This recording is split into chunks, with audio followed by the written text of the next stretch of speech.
Hey everyone, it's Mohammad Talha है। तो आज की वीडियो में हम फाइवर के एक हॉट टॉपिक पे डिस्कशन करेंगे जो है ऑटो रिफ्रेश एक्सटेंशन। तो कम्युनिटी इसके बारे में मिक्स रिव्यूज रखती है। काफ़ी लोग इसके कॉन्स बताते हुए नहीं थकते, काफ़ी लोग इसके प्रोज बताते हुए नहीं थकते। तो हर किसी के अपने ओपिनियंस हैं और अगर आप फाइवर कस्टमर सपोर्ट से पूछो तो वो काफ़ी बार हाँ जवाब दे देते हैं और काफ़ी बार वो ना जवाब दे देते हैं। तो आज हम इस वीडियो में देखेंगे कि क्या वाकई ऑटो रिफ्रेश एक्सटेंशन किसी काम की है, मैं किस तरह यूज़ करता हूँ और किस तरह आप इसको सेफली यूज़ कर सकते हैं। तो ये सारी चीज़ों को आज हम इस वीडियो के अंदर once and for all discuss कर लेंगे ताकि आपके जो ज़हन में जो कन्फ्यूजन्स हैं ऑटो रिफ्रेश एक्सटेंशन को लेके वो ख़त्म हो जाए। तो without wasting our time let's get straight into it. तो फर्स्टली पहले मैं आपको अपना ऑटो रिफ्रेश एक्सटेंशन का जो सेटअप है वो दिखा देता हूँ कि मैं कौन सी एक्सटेंशन यूज़ कर रहा हूँ और किस तरह यूज़ कर रहा हूँ। पहले मैं आपको अपनी आईडी दिखा देता हूँ। आप ये देख सकते हैं कि मेरी आईडी लॉगिन है और आप एक्सटेंशन भी देख सकते हैं अभी चल रही है।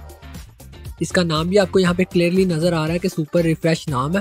तो इसका मैं आपको पेज भी दिखा देता हूँ वेब स्टोर का, ताकि आपको अगर ढूंढने में मुश्किल हो तो यहाँ से शायद आपको आसानी हो जाए। और वैसे भी इसका लिंक आपको डिस्क्रिप्शन में मिल जाएगा, आप वहाँ से जाके डाउनलोड कर सकते हैं।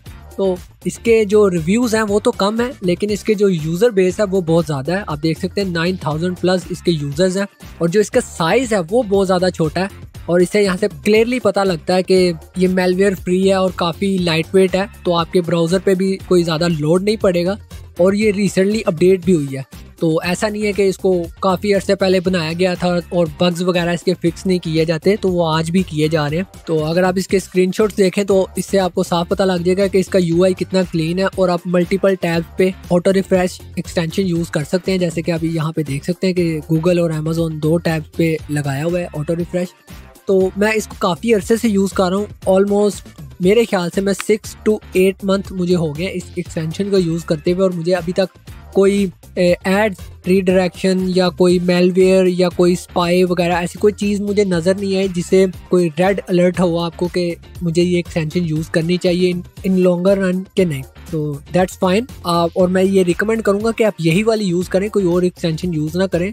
बाकियों में काफ़ी ज़्यादा मसले या ग्लिच वगैरह भी हैं, तो उससे ज़रा ख़तरा जो है वो ज़्यादा बन जाता है कि अगर रिफ्रेश आगे पीछे हो गया तो कैप्चा या वेरिफिकेशन का वो जो पेज दे देता है फाइवर वो आपको ना आ जाए। तो अब आप दोबारा एक्सटेंशन पे आ गए हैं, देख सकते हैं कि अभी चल भी रही है और यहाँ आप देख भी सकते हैं कि 2 मिनट बाद ये पेज ऑटो रिफ्रेश होगा। और रिकमेंडेड भी जो है वो 5 मिनट है और इससे ऊपर है। इससे कम अगर आप रखेंगे जैसे 2 मिनट का, 3 मिनट का या हर 2 या 5 सेकंड बाद, तो वो आपको पक्का वेरिफिकेशन या सीधा सीधा बैन ही पड़ेगा। तो आपने 5 मिनट या 5 मिनट से ऊपर यानी कि 7 मिनट कर सकते हैं, 10 मिनट कर सकते हैं, हर 30 मिनट बाद कर सकते हैं, जैसे आपको बेहतर लगे आप वो रख सकते हैं। और जैसी बात है वो रखने के लिए आपको कस्टम सेट करना पड़ेगा। तो इस जो बॉक्स है जो 5 मिनट से नीचे वाला है, यहाँ पे आप अपनी जो डिज़ायर्ड मिनट्स हैं उसको इन सेकंड में यहाँ पे टाइप कर सकते हैं। जैसे कि अभी मैं लिख रहा हूँ इतने सेकंड्स बाद अगर मुझे रिफ्रेश चाहिए तो जाहिर सी बात है ये लिख के मैं जब स्टार्ट करूँगा तो ये स्टार्ट हो जाएगा। तो इट्स दैट सिंपल और कोई यहाँ पे आपको यूआई का इशू नहीं है और ज़्यादा कोई टेक्निकल मामला नहीं है, सिंपल क्लीन सी है ये एक्सटेंशन। और यही सिर्फ मेरा टेक है और यही मेरा एक्सपीरियंस है। मुझे अभी तक कोई ग्लिच वगैरह नहीं नज़र आए, तो मैं आपके साथ कुछ ऐसा शेयर नहीं कर सकता जो ज़्यादा वैल्यूएबल हो। तो अब मैं ऑटो रिफ्रेश एक्सटेंशन एक्सप्लेन करने के लिए इसको 2 कैटेगरीज में डिवाइड कर रहा हूँ। एक हम देखेंगे कि लॉन्गर टर्म में इसका क्या नुकसान है और दूसरी तरफ देखेंगे कि शॉर्टर टर्म में इसके क्या फ़ायदे हैं। तो अगर आप शॉर्टर टर्म में देखें, जब आप एक्सटेंशन यूज़ करेंगे तो जैसी बात है आपके इंप्रेशंस और क्लिक ऑटोमेटिकली इंप्रूव होना शुरू हो जाएंगे इन शॉर्टर पीरियड ऑफ टाइम, क्योंकि आपको फाइवर ऑनलाइन सेलर्स में आपको हमेशा टॉप में दिखा रहा होगा और आपको क्लिक वगैरह आते रहेंगे और इस तरह आपकी जो रैंकिंग है वो आहिस्ता आहिस्ता इंप्रूव होती रहेगी। और लेकिन अगर आप दूसरी साइड पे लॉन्गर टर्म में देखें तो इसके कॉन्स भी हैं। सोचें कि अगर आप एक ऑटो रिफ्रेश एक्सटेंशन यूज़ कर रहे हैं, उस टाइम में आपको कोई क्लाइंट अप्रोच करता है और जैसी बात है आप उस टाइम रिस्पॉन्ड नहीं करते क्योंकि आप अपनी डिवाइसेस से दूर हो, तो इस तरह करने से आपका जो बिहेवियर है वो रूड गिना जाता है, क्योंकि जैसी बात है आप ऑनलाइन भी हो और उनकी क्वेरी का आंसर भी नहीं कर रहे।